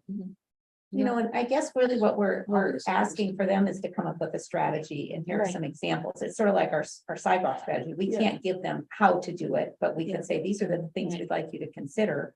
And we'd like you to come back to us and tell us what you're gonna do, what your strategy is, and But those big plastic things, I mean, they're great because they have, presumably you can empty the water out onto the street and it goes into the stormwater system, and they're light and movable afterwards to store, so you're not having to get heavy equipment to move them on the back of a truck and a forklift, you know, it makes, I mean, it seems like it's a fairly cost-effective and reasonable solution for making a nice protected way for people to walk and bike.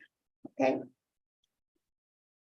Okay, so who, do I, if I've come up with a draft, and then no guarantee on time frame on this, but, then do I send it out to everybody, or do we want to have a task force to review it first, or what, how do you want to go?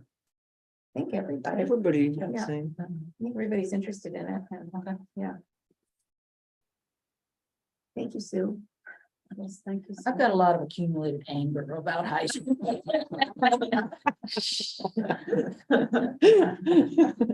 Okay, Write 2 letters, a rage letter and another letter. let's see how we're doing, 7:09, so. We have a little bit of time for the e-scooter survey results to hit the high points, and then we could decide if we want to add it to another agenda as well after Okay. you. But I think we might want to start the project updates and information share a little before 7:20, if that's possible too. Okay, well, we could also do, that first. And then do e-scooter. Just kind of finish out with whatever time we have left, we can go to e-scooters. Okay, let's do that. Clarissa, do you want to share your announcement? If you're available? Yes, absolutely. So I ran into Justin today and he was really excited about the I think it's the Cascadia Mobility Bike Share survey, and he was going to send it to me, but he did not, but he wanted to touch base. He was really wanting to hear from all of you guys about your thoughts on it, and then also if you guys know other people into transportation or who would want to fill out that survey, he's kind of looking to get as many responses as he can right now. I will try to see if I can get that survey from him and then send it along, or if y'all can just like, it's Cascadia Mobility. I'm sure it's a very accessible one. Yeah. The in motion that Yeah, just went out so- last week, it should be in there, so. if Oh, folks- great. That's even easier. Perfect. Marissa, if you did find a link and send it to us, I bet you'd get more input, or he would get more input. So if you find the link, send it our way. Okay, will do. I can do that. Absolutely. Thank you. That was it. Thank you, Willow. And then we've got subcommittee reports. So I can yeah. do ours. So we met about sidewalks. So it was Jerry, Michelle, Sue, Mary, and me. September 28th. So I'm reading Mary's really terrific notes that she took. So it was our first meeting on this, and we had gotten some information from Ann Brown from a survey that she had done with students that was pretty helpful. I mean, there was a bunch of information, more than we could kind of digest quickly. And that was pretty interesting. We talked through a couple issues that we have with, kind of with sidewalks, and how the fact that it hasn't moved forward, that we wrote this letter and it went to the city, but there hasn't really been any sort of forward motion here. So, so we decided that we would talk to Jody Trendler, is that her name? About the issue, and we came up with a set of questions that we're going to talk to her next month. So Mary invited her, and we're going to kind of go over our questions and see what she has to say and sort of what she's been tasked with exactly. So yeah, I think that was kind of most of what we covered. Yeah. Okay. And then we went into this rage thing about the. Sure. How about the other subcommittee, which is, Move huge Yeah, slash infrastructure type stuff. Charlotte, you were there, you know. Talk, it must be, Well, my recollection is that we spent quite a bit of time trying to figure out, well, what could we do?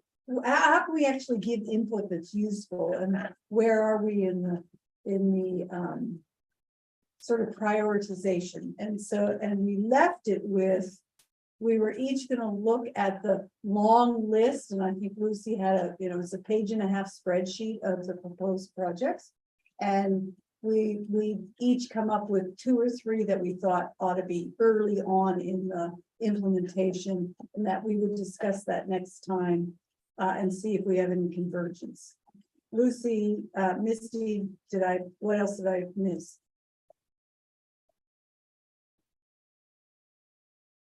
I think that was an accurate summary. We just wanted to know if there was any opportunity for us to add value by helping the city prioritize the list that is going to be implemented through Move Eugene. So that's kind of the open question that we had and what we're trying to work towards. And I guess I would say for folks who were not at that subcommittee meeting, Sue, if they've got some strong opinions about that 1.5 pages, could they send them to you? Sure. And I would say not only prioritize projects, but some of the projects is just sort of vaguely, it's gonna get a neighborhood greenway. And maybe we have some input about, well, what is that? What should that look like? What should it include? What, is it go far, so some of the design details of some of these things that are just sort of the name of a project. So yeah, we can certainly take a list, I think you all probably got the list of Move Huge project, the spreadsheet. Yeah, you sent it out, I think, the September meeting, I think, yeah, so it's not Lucy's personal property, it's out there. And for those of you who want to participate, we have another meeting scheduled at some point. Let's see here. November, no, that's not right. I think it's next week sometime, is it? I couldn't remember if it was Tuesday or Thursday, actually, is Ah. it Tuesday? Tuesday, the 17th. I don't have a time written down. Okay, yeah, I think it's at 5:30 and we did it by Zoom last time, which I think is probably most convenient for people, so. And ours is next Wednesday, the 18th, if anybody wants to join in and talk. So And that's Zoom too, that's Zoom correct? as well, yes. Okay, thank you. Can we hear from you, Keith, about VCAT? Yeah, I don't have a whole lot. We actually, we're supposed to have a meeting on Tuesday and I got pushed back, so. But we're still working on, I think I mentioned got a bunch of bike racks are gonna be installing throughout the city and trying to get that final list nailed down where those are gonna go. And one thing I'm kind of excited about, we actually have, if you look on your phone, if you want to Google it, there's a new website called Bike Walk Springfield.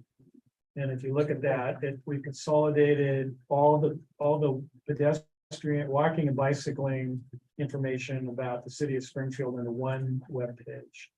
It has links there to, all sorts of stuff like, maps and information about, the path etiquette campaign, everything. So, I think it's and actually, when we did the path etiquette campaign in August, we did a couple of, deals on the bike path and the Westy bike path. We're actually using QR code now that we've developed for that so that people can link that. So I'm hoping that we're going to be able to use that more just to, raise awareness of people want to, learn anything about about the whole, bicycling, walking in the city of Springfield. There's one place you can go to. And because before it was spread into a bunch of different places, very confusing. Now it's all one place. So That's really great. It's such a simple name. yeah, no, it's great stuff. Yeah, can definitely look at that. And Anything else? I just want to mention, it's interesting. I learn a lot when I come to these meetings and I think it works both ways. I just mentioned to Andrea, I think the last meeting we had, she was talking about I can't think of the name, the urban Tactical or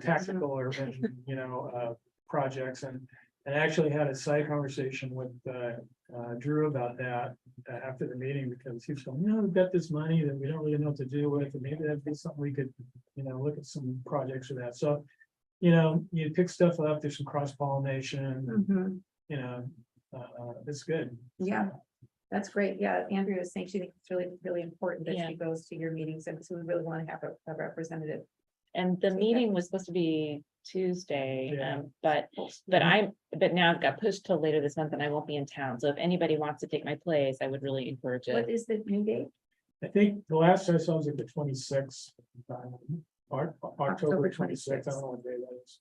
But it's It's a really, Friday. yeah, I mean, it's really Is that a Friday? it's a good Thursday. committee and It's on Friday. no, Thursday. Thursday, yeah, I think it's Yeah, a Thursday. I definitely always feel like I learn a lot, so it's worth going, I think. Is anybody able to go to that meeting on Thursday, the 26th? Is it you? You can go in person or hybrid? It's hard. Yeah. So it'd be nice if somebody, if you want to show up. Right. It's City Hall. Okay. There's also, Okay. they have a representative from Willamette that comes to talk, which is really helpful, Yeah. so there's a kind of like, there's a lot of different elements Yeah, of. our of situation information. is different because Lamb Lane has, I mean, really the bulk of the bicycle paths in Springfield and the jurisdiction of Lamb Lane, so it's a little. Sometimes, it's not as straight an arrow pathway to get stuff done. There's more, but on the one hand, but on the other hand, they're really good. I mean, they do a great job and they're good partners, so. Mhm. Yeah. Thank you, Keith. Yeah. Okay, anything about leaf season? I think that can go till next month, because the leaves aren't really falling quite yet. No, they're being blown by people with their street blows. Is there a contact number for leaf problems in the bike lanes? You can use basically the maintenance request form. 4800. Yeah. Is the iBike Eugene app? You can It also, does- it there's a does button have on there that says leaves. So yeah, if you experience leaves in the bike lane that are a hazard, please just report it. That helps our maintenance folks sort of prioritize where to go. That's kind of the spiel. The main thing I want to mention is that we really need volunteers for the Bean Bright Parade. Right, It's so small. Yeah, basically everyone who would be volunteers for the parade is in the parade. Like all of the big community type people are in the parade, so we're really lacking on volunteers. Jeanette said we need like 60 and we have like 14. What's the Um, time? It's from 7 to 8:30. Taking a kid, so, Yeah, I promised a child. You to know, take it, you're it's great. you can't volunteer, but if you're not in the parade and you want to volunteer, it's a great opportunity to watch the parade and be involved in the parade. But basically you'll be stationed at an intersection, just sort of helping protect the parade and interacting with community members who wanted to drive and now they have to turn around. I mean, I think it's like a little bit, I mean, I'm gonna be doing it and I'm saying with that many people, I'm a little afraid, actually, like Because there at aren't night, enough. because there aren't enough. I mean, you definitely volunteers. need, you definitely need some, Where is it taking place? It's from Fifth Street Market, and then it kind of goes down Oak, 13th up high back to Fifth. And it goes on 8th for a second. but I'm hoping EPD is like gonna be, EPD is gonna be there, and there's also professional flaggers at the primary intersections like 6th, 7th, 11th. So the volunteers will be stationed at low key intersections. We're not trying to put any Okay. volunteers kind of in the line. That's good. Yeah. Yeah, you're gonna be put at like sort of the more mellow intersections at like 12th and high or whatever, like not a lot happening there. It's happened to me before, it's yeah. like, some like 8-lane intersection and I get a little stop sign. Yeah, so that is definitely not gonna happen. We have EPD and professional flaggers at the big intersection. So you get all sites. So I'm gonna send an email out right after this meeting that has the Peace Health Rides survey link and the link to the Bean Bright Parade volunteer link. When you click that link, there's a bunch of information on there about the different types of volunteer positions and all the timing and everything. So if anyone is interested in volunteering for that and has capacity, click on that link and it'll sort of share more info. And is that there your any- Yeah, I So just can wanted to add, that the marshals will be volunteering, I think, starting at 6 p.m., going to like 8:30. And I think that's what they need most of right now, that's what I was told. I think Yeah. actually we might, I think the Fun. person that it's 30, so. It's gonna be fun. Yeah. We're love it. I was gonna- Any other info shares before we go to the e-scooter? Last thing I'll mention is that Move Huge is going to council for like official approval at the end of the month, I think on October 23rd. So that is on the Move Huge website if you do want to get on there and watch, but it's just at a work session. It doesn't have to be officially adopted like some of the other policies. It's just a work session. Council will just be like, this is good, move forward. So update there.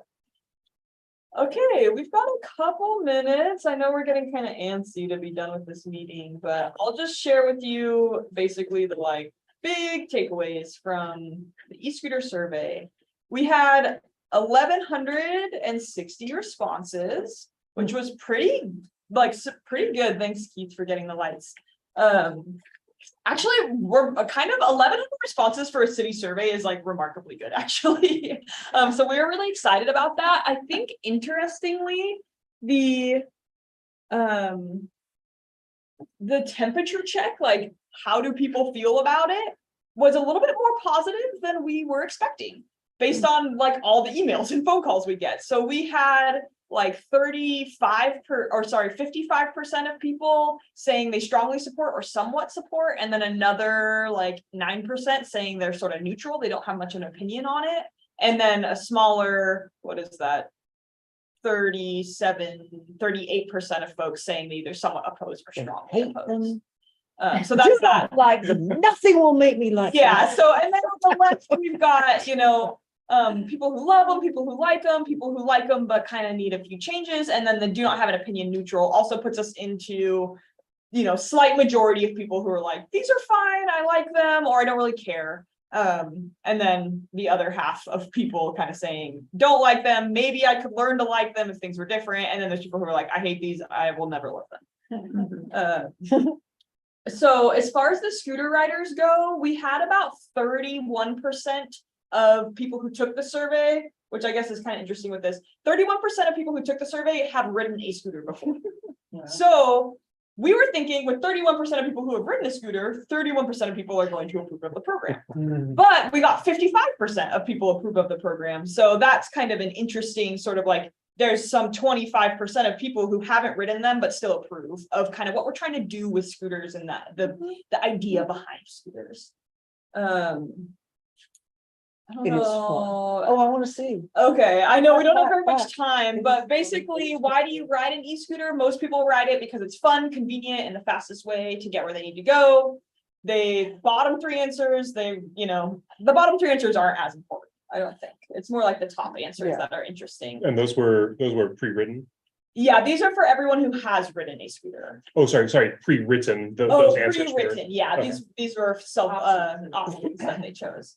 So the next one is what type of trips?